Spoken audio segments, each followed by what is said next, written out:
तो गाइस हमने अपनी पिछली वीडियो में प्रूफ करा था कि 1 और 2 दोनों इक्वल प्रूफ किए जा सकते हैं एल्जेब्रिकली। और उस डेरिवेशन में कोई एल्जेब्रिकली मिस्टेक नहीं थी, बट उसमें एक मिस्टेक थी। इस वीडियो पर मेरे कई दोस्तों ने मुझसे बोला कि यार ये 1 और 2 दोनों इक्वल हैं, ये तो 8 साल पहले प्रूफ हो चुका है यूट्यूब पे। तो आपने ऐसा क्या करा खास इस वीडियो में? तो मैं आपको बताना चाहता हूँ कि मेरा ये वीडियो बनाने का मकसद ये नहीं था कि मैं ये प्रूफ करूँ 1 और 2 इक्वल होते हैं। मेरा ये वीडियो बनाने का मकसद कुछ और था। तो आइए देखते हैं क्या। तो गाइज़ हमने अपनी पिछली वीडियो में देखा था कि जो 1 है वो 2 के इक्वल होता है, और इस डेरिवेशन में कोई एल्जेब्रिकली मिस्टेक नहीं थी। तो 1 2 के इक्वल कैसे आ गया? क्योंकि लॉजिकली अगर देखा जाए तो 1 2 के इक्वल होता ही नहीं है। तो इस डेरिवेशन में मिस्टेक जो है उसको समझाने से पहले मैं आपको कुछ समझाना चाहता हूँ। गाइज आपने सुना होगा कि हम किसी भी नंबर को, मान लो वो नंबर 1 है, उसको अगर 0 से डिवाइड करते हैं तो हमें क्या मिलता है? Not defined. हमें किसी भी नंबर को 0 से डिवाइड करने पर नॉट डिफाइंड मिलता है। आपका मैथ का टीचर्स आपको कहता होगा कि किसी भी नंबर को आप 0 से डिवाइड करोगे तो आपको नॉट डिफाइंड मिलेगा। लेकिन आपके फिज़िक्स और केमिस्ट्री या फिर साइंस के टीचर कहते होंगे आपको कि अगर आप किसी भी नंबर को, मान लो 1 है, 0 से डिवाइड करोगे तो आपको नॉट डिफाइंड नहीं, इन्फिनिटी मिलेगा। तो ये नॉट डिफाइंड क्या है? इसकी कुछ वैल्यू है या फिर ये कुछ ऐसा नंबर है जिसको हमें नहीं पता, कुछ नहीं पता जिसके बारे में? और ये इन्फिनिटी क्या है? क्या 1/0 या फिर किसी भी नंबर को अगर हम 0 से डिवाइड करें तो क्या ये दोनों ही आंसर हमारे ट्रू हैं? तो इसको हमें समझने के लिए हमें एक एक करके दोनों के बारे में समझना पड़ेगा। तो आइए समझते हैं पहले इन्फिनिटी के बारे में।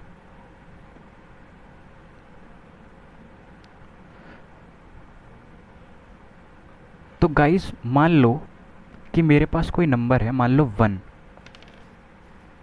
वो नंबर 1 है, और मैं 1 को 0 से डिवाइड करता हूँ तो मुझे इन्फिनिटी मिलता है, ऐसा हमारे साइंस के टीचर कहते हैं। ठीक है, तो मान लो 0/1 का मतलब क्या हुआ फिर? तो मान लो अगर हमारे पास कोई नॉर्मल सा फ्रैक्शन है 4/2, ठीक है, और एक और ले लेते हैं 100/2। तो इसका मतलब क्या हुआ? इस फ्रैक्शन का मतलब क्या हुआ कि 2 को हम 2 से मल्टीप्लाई करेंगे तो हमें 4 मिल जाएगा, 2 को हम 2 से मल्टीप्लाई करेंगे तो 4 मिल जाएगा। और 2 को किस नंबर से मल्टीप्लाई करेंगे कि हमें 100 मिलेगा? 2 को हम किस नंबर से मल्टीप्लाई करेंगे कि हमें 100 मिलेगा? तो हम ये भी हमें पता है कि 2 को हम 50 से मल्टीप्लाई करेंगे तो हमें 100 मिल जाएगा। ठीक है, तो अब हम बात करते हैं अपने इस फ्रैक्शन की जो कि है डिवाइड बाई ज़ीरो। तो ज़ीरो को हम किस नंबर से मल्टीप्लाई करेंगे कि 1 मिल जाएगा? गाइज ये हम सबको पता है कि ज़ीरो को अगर किसी भी नंबर से मल्टीप्लाई कर लो, मान लो वो 1 है, तो हमें ज़ीरो ही मिलेगा। अगर ज़ीरो को हमने 100 से भी मल्टीप्लाई कर लिया तो वो भी हमें ज़ीरो ही मिलेगा। ठीक है, तो हम क्या करें? तो इस प्रॉब्लम को सॉल्व करने के लिए साइंटिस्ट ने एक अप्रोच लगाई लिमिट की। तो उन्होंने क्या करा कि ज़ीरो की एग्जैक्ट वैल्यू तो हम यूज़ नहीं कर सकते इसमें, इस फ्रैक्शन में। तो उन्होंने क्या करा कि ज़ीरो की एग्जैक्ट वैल्यू के पास पहुंचने के लिए उसकी एक एब्सोल्यूट वैल्यू तैयार की। मतलब जैसे हम इसकी जगह ये लिख सकते हैं 0.001। तो क्या ये सही रहेगा? देखो 0.001,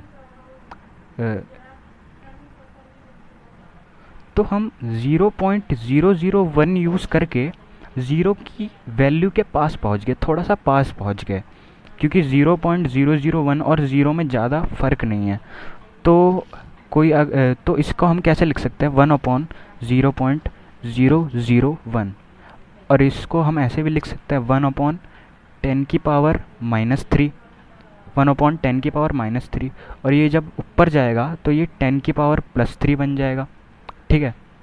लेकिन मेरे को किसी बंदे ने आकर कहा कि यार ये तो ज़ीरो की एग्जैक्ट वैल्यू के पास आप पहुँचे ही नहीं, तो मैं कहूँगा ठीक है, एक और ट्राई कर लेते हैं हम।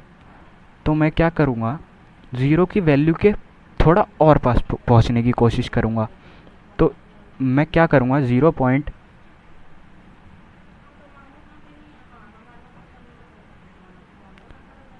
यहाँ तक, यहाँ पर मैंने 10 डेसिमल प्लेसेस तक ज़ीरो की वैल्यू तक जाने की कोशिश करी है।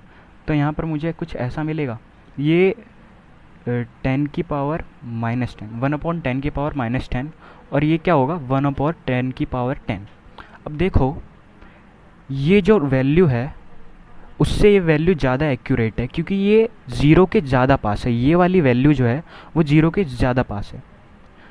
पर वहीं अगर मुझे एक साइंटिस्ट ने आके कहा कि यार तुम तो ज़ीरो की एग्जैक्ट वैल्यू तक अभी भी नहीं पहुंच पाए, तो मैं फिर से एक ट्राई मारूंगा। तो मैं कहूँगा ठीक है साइंटिस्ट भाई साहब, मैं थोड़ा और पास जाने की कोशिश करता हूँ ज़ीरो की वैल्यू के। तो मैं क्या करूँगा, 0 पॉइंट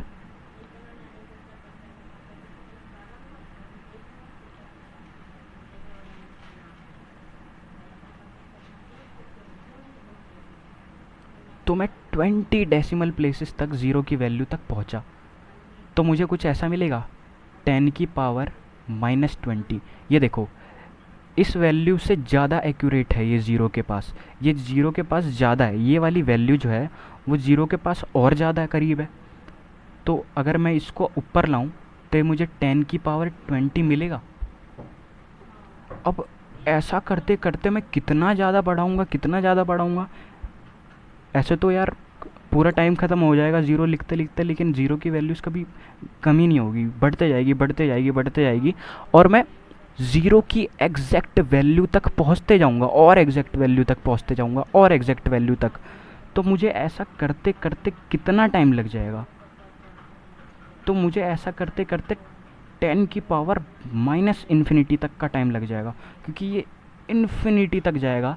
देखो पहले हमने 3 डेसिमल तक लिया, फिर हमने 10 तक लिया, फिर हमने 20 तक लिया, फिर हम कहेंगे कि यार हम इन्फिनिटी तक जाएंगे तो शायद काम बन सकता है हमारा, हम ज़ीरो की एग्जैक्ट वैल्यू तक पहुंच सकते हैं। ठीक है, तो हम इसको ऊपर लाएंगे तो ये क्या हो गया, 10 की पावर इन्फिनिटी। तो हमें क्या मिल गया, 1/0 इज इक्वल टू 10 की पावर इन्फिनिटी। और अगर 1 की जगह कोई भी नंबर होता, मान लो 1 की जगह नंबर होता हमारा x, तो ये फॉर्मूला क्या बन जाता, x/0 is equal to x into 10 की पावर इन्फिनिटी। ये हमारा, क्योंकि 1/0 जो था हमारा, 1/0 वो 10 की पावर इन्फिनिटी के बराबर आया था। तो x/0 क्या होगा हमारा, x इंटू 10 की पावर इन्फिनिटी, जो कि 1/0 के बराबर है। तो ये x/0 बन जाएगा। ठीक है, अब बात करते हैं हम नॉट डिफाइंड की, कि ये नॉट डिफाइंड क्या होता है। आपने देखा होगा कि कभी भी हम कोई भी नंबर लिखते हैं जैसे 1/0, तो हमारे टीचर कहते हैं उसे कि ये नॉट डिफाइंड है, और वो हमें इस नॉट डिफाइंड का मतलब भी नहीं बताते हैं। आपने देखा होगा टीचर कहता है जो 10 90 डिग्री होता है, 10 90 डिग्री, वो नॉट डिफाइंड है। लेकिन हम कभी उनसे सवाल नहीं पूछते कि ये नॉट डिफाइंड होता क्या है और 10 90 डिग्री नॉट डिफाइंड क्यों है। तो इसका एक लॉजिक सिंपल सा है, वो आपको आगे जाके क्लियर हो जाएगा। अब देखो 10 90 डिग्री को मैं साइन 90 डिग्री अपॉन में कॉस 90 डिग्री लिख सकता हूँ। अब हमें पता है साइन 90 डिग्री की वैल्यू 1 होती है और कॉस 90 डिग्री क्या होता है, 0। तो ये क्या आ गया हमारा 1/0, जो कि नॉट डिफाइंड कहते हैं टीचर्स कहते हैं कि यार 1/0 नॉट डिफाइंड है। तो देखते हैं हमारे 10 90 डिग्री नॉट डिफाइंड कैसे हो गया। तो अगर हम 10x का ग्राफ देखें तो 10 का ग्राफ कुछ ऐसे बनता है, मैं आपको दिखाता हूँ। 10 का ग्राफ कुछ ऐसे बनता है,